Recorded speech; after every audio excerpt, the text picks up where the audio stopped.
Even though I didn't like it, I still played on it. I played the way I always did. I play with my feelings. Ringo Starr was always the funny one in the Beatles. He laughed and smiled while John and Paul got all the attention.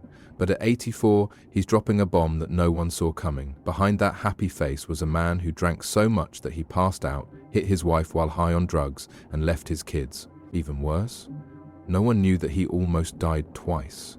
From his hidden health crisis to the violent event that sent him to rehab, this is the Ringo story that fans never thought they'd hear.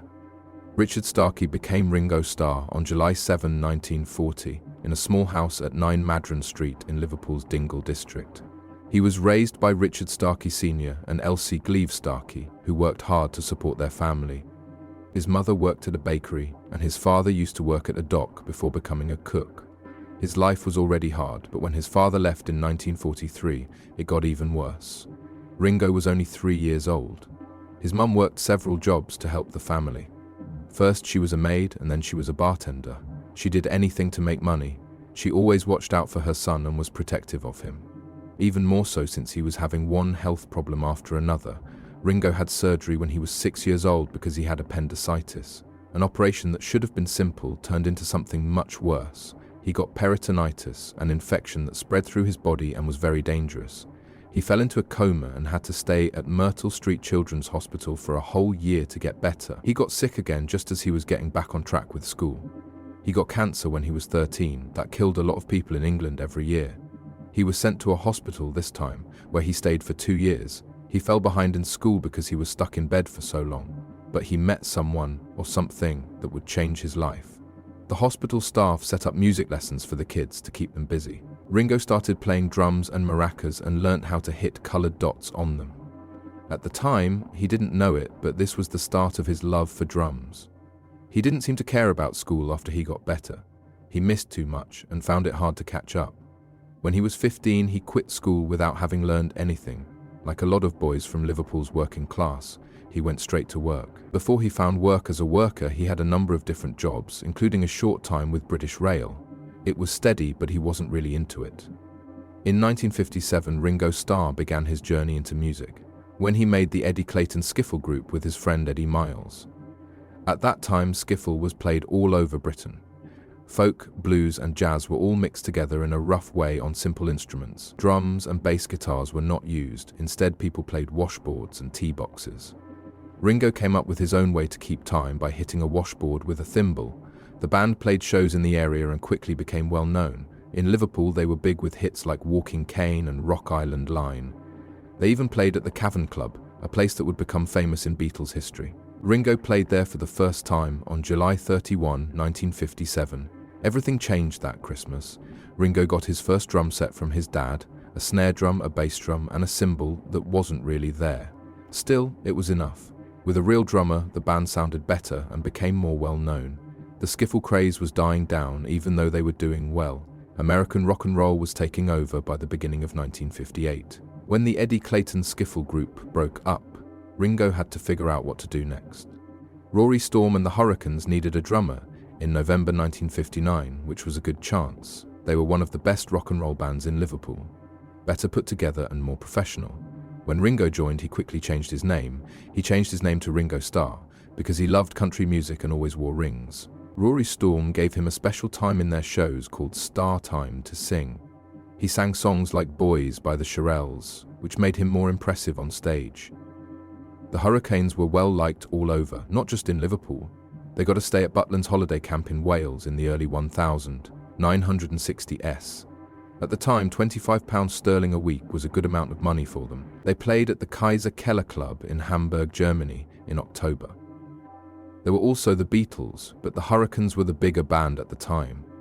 That's where Ringo met John Lennon, Paul McCartney and George Harrison for the first time. When Pete Best, the Beatles' drummer, wasn't able to play, Ringo would step in. On October 15, 1960, he made Summertime with John, Paul, George and Lou Walters, who was Rory Storm's bassist. Ringo played with the people who would later join his band for the first time. They will always remember those nights in Hamburg. The drums by Ringo stood out. Because he was so chill, he fit right in. For Pete Best, however, it was hard to connect with the rest of the band. There was a clear need for change by the middle of 1962. Best's playing on the drums didn't fit with how their sound was changing, and his cold attitude made things worse. They chose to get rid of him. John Lennon and Paul McCartney drove from Liverpool to Jerusalem on August 15, 1962, to look for Ringo. They offered him £25 a week to join the Beatles, which was more than what he was making with Rory Storm. He wasn't sure at first. Even though he loved the Hurricanes, he knew that the Beatles were something special. He did what was risky. On August 16, 2 days after that, Pete Best was fired. Ringo was now a real Beatle. On August 18, he played his first show with them at Birkenhead's Hume Hall. In August 1962, Ringo Starr took over as drummer for the Beatles after Pete Best. It wasn't a smooth change. Pete's fans were very angry. When they played their first show with Ringo at Hume Hall in Birkenhead, the crowd shouted, "Pete forever! Ringo never!" At the Cavern Club, where half of the crowd protested publicly, the backlash was even worse. George Harrison was hit in the eye because things got so bad. In the evening of the same day, a bus hit him. Even though people were very mean to them, the Beatles stood their ground. George and Paul had pushed for Ringo because they thought he could play the drums better. John was also on board. The group had already seen Ringo fill in for Pete and liked how skilled and reliable he was. The protest died down over time. People started to notice what Ringo brought to the band. His drumming had a swing and a looseness that made the music sound better. He wasn't flashy, but the Beatles felt more confident after hearing him play. Even Pete Best, many years later, agreed that the choice was the right one. It was a big change. With Ringo, the band had its final lineup, and they were on their way to becoming famous all over the world. The role of Ringo changed as the Beatles did. On Rubber Soul, 1965, his steady drums held the band together as they moved into folk rock. His beats on the Norwegian wood went well with George's sitar, which was a big step forward for rock music. Then came Revolver in 1966, which was even more creative for Ringo.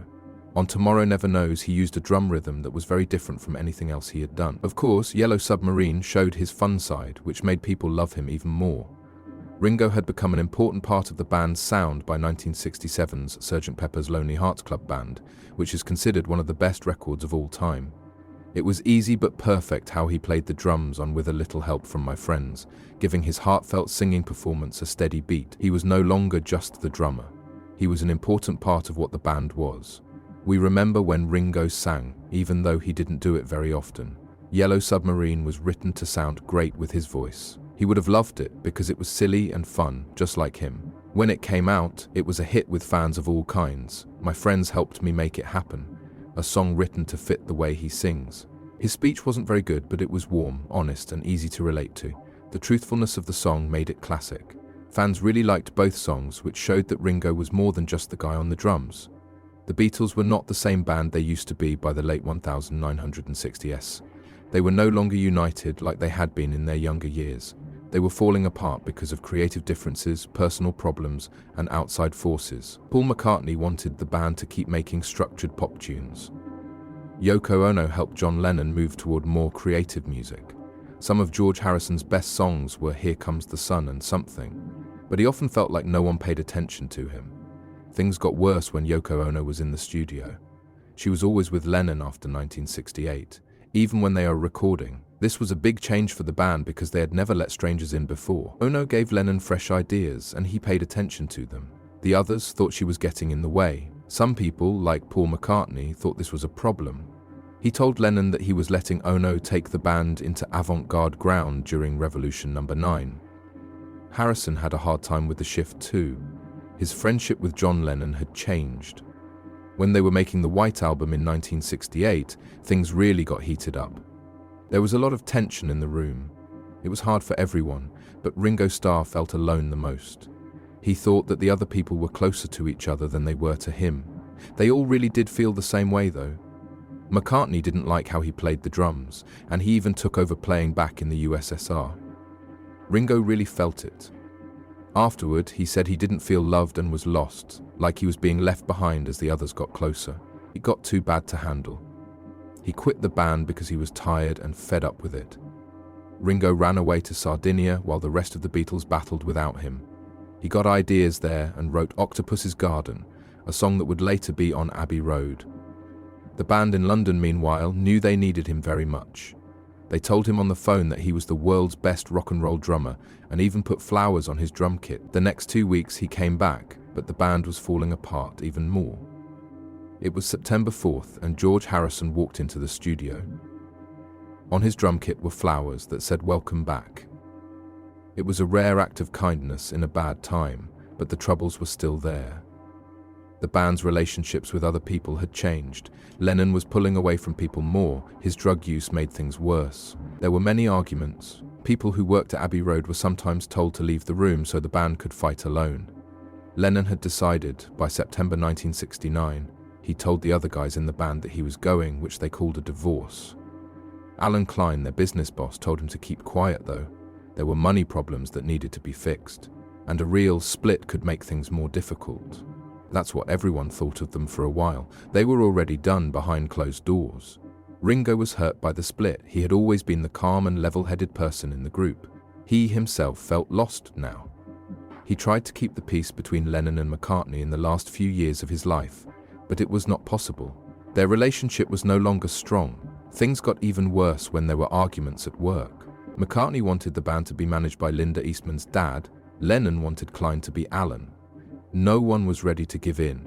It was over by 1970. It was over for the Beatles. Everyone went their own way. This meant that Ringo had to show that he could do it by himself. But he didn't start making rock music right away. His first record, Sentimental Journey, which came out on March 27th, was more of a depart 1970. This wasn't a normal first show. He grew up hearing these old standards in Liverpool. They are songs from the 1940s and 1950s. He aimed to create a unique item that would please his mother and family.